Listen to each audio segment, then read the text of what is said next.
And today the Jews still don't believe that Jesus is coming. The real Jews still don't believe. They're still looking for the Messiah. They're still looking for Him to come. Are we believing? Are we believing in Him and believing that He's got the real life? Then if we are, why ain't we being a sacrificial being, encouraged, renewing a mind, becoming what He wants us to become? Why are we not willing to say, Lord, whatever You want me to be, whatever You want me to do, that's what I'll do. I'll do whatever You have me to do. I'll go wherever You want me to go, because real life only comes when I'm willing to sacrifice and do for others, do whatever You want me to be, and don't put myself first. That's the only way I'm going to get it. When are we going to be willing to quit letting the enemy trap us into these things and pulling us down into these things? Are you searching the Scriptures trying to find life? If you are, then every one of them's leading to Him. They're leading right to Jesus. Every one of your answers is leading right to Jesus. If you're trying to find the answers to whatever problem you're in, your answer is leading right to Jesus. And the only way you can get it, He said, is be truthful and come to me and ask. But He said to the last church, Thou sayest they're in need of nothing, and know not you're wretched and miserable and poor and blind and naked. Knowest it not, but you say you got it all.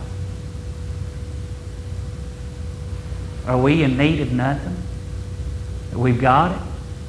Or are we recognizing that we don't have it and we need to change and get a hold of whatever God's got and start moving closer to Jesus? Becoming that sacrifice being that He wants us to be. And I think when He wants us, when we leave here today, He's saying, we need to be saying to ourselves, Lord, whatever You want, I want to do it. However You want to do it, I want to do it. Wherever You want me to go, I want to go. And I'll need Your help, because some of these things You're going to ask me, I'm not going to be wanting to do. Because the flesh don't really want to do it. That's just like we're talking about with this Sunday school. I think there's something missing in it.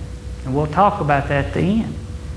But one of the hardest things is, if I said we're going to have service 7 days a week, most people will go, man, I can't come here 7 days a week. What's wrong with you? Or if we picked up a Bible study on Tuesday nights, we never did get no more, 8 or 10 at the most? Most people just didn't want to come. Or didn't able to come. Whatever the reason was, they didn't want to come and get the knowledge that He was given. And it was mind-blowing knowledge, wasn't it? It was mind-blowing knowledge. And it was when you look at that, the people that got part only prophesied part.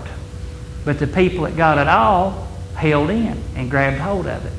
And I really think that's one of the rooting things with Teresa that helped her, is helping her through the situation she's in. And if somebody else had not been through and she stayed faithful to it, that's what helped her to be rooted in that Word. To be able to stand through the toughest situation of her life right now. Is that Word that got rooted in there and got ground into that heart that's keeping her digging in, where most people would have, as we can see, that we have one member that backed way up. But did he come to much Bible study, other things? He wasn't rooted in it. He didn't get rooted down in it and really dig in and sacrifice of himself. Oh, it was easier to stay at home on Tuesday night for me. There was several times I'm like, well, it'd just be easier for me, Lord. There probably ain't going to be but one or two there. But then the Lord showed me, He said, man, if you can help one person, then it's worth it. Absolutely. If you can help one person. If I had you born just to help one person, and that's what I want you to do. What if we was like Jeremiah? Never had one saved under your ministry. But you wrote 66 books in the Bible. But you never had one person saved under your ministry. You think you got enough encouragement to stay in with God? He quit one time. But he said, it was as fire in my bones. I had to get back in. He got discouraged. He wanted to quit. He wanted to give up. But God wouldn't let him. But would we? Or I think that we're getting ourselves down is what God is saying. We're not getting encouraged. We're not getting uplifted. And have we, over the years, for the most part, required God to lift us up? Or have we lifted ourselves up toward Him? Have we encouraged ourselves? Delight yourself in the Lord, and you can have the desire of your heart. But are we waiting on Him to delight us, and then we'll move forward in what He wants us to do? You have to be the judge of that yourself. Look back over your life. Has it always been Him that has shaken you? Has it always been Him that's pulled you along? Has it always been Him, or have you encouraged yourself to say, God, if it be Monday night, Tuesday night, Wednesday night, Thursday night, Friday day, whatever you want, I'm willing to do it? Have we encouraged ourselves that we're willing to sacrifice, that whatever day, whatever time, it's the perfect timing that you want, God, I'm willing to go? Or are we going to sit around and say, I'm just tired, and I just don't feel like it, so I'm not going to do it? It says Jesus was even wearied at the well from His ministry and going so much. And He didn't have no automobile to get around in. He had His feet. And He walked around in. Are we encouraged enough to pray all night? And it's like His disciples, He said, you don't even pray 1 hour with me? How many of us even pray 1 hour in a week? How many of us really do? How many of us can spend 1 hour in our Bible a week? And He's saying all of it leads to me. All of the life, if you want life, you've got to have to find me. You're going to have to seek me. You're going to have to ask for me. You're going to have to find me. And those who search for me with all their heart will find me, says the Lord. But you've got to put your whole heart in behind it instead of letting your problems guide you away. It is our reasonable service to be a sacrifice to Him. That's just our reasonable service. And the only way you're going to do it is renew your mind away from your problems and situations. That's the only way you're going to do it. Or you let your mind control you that you're not able to do it.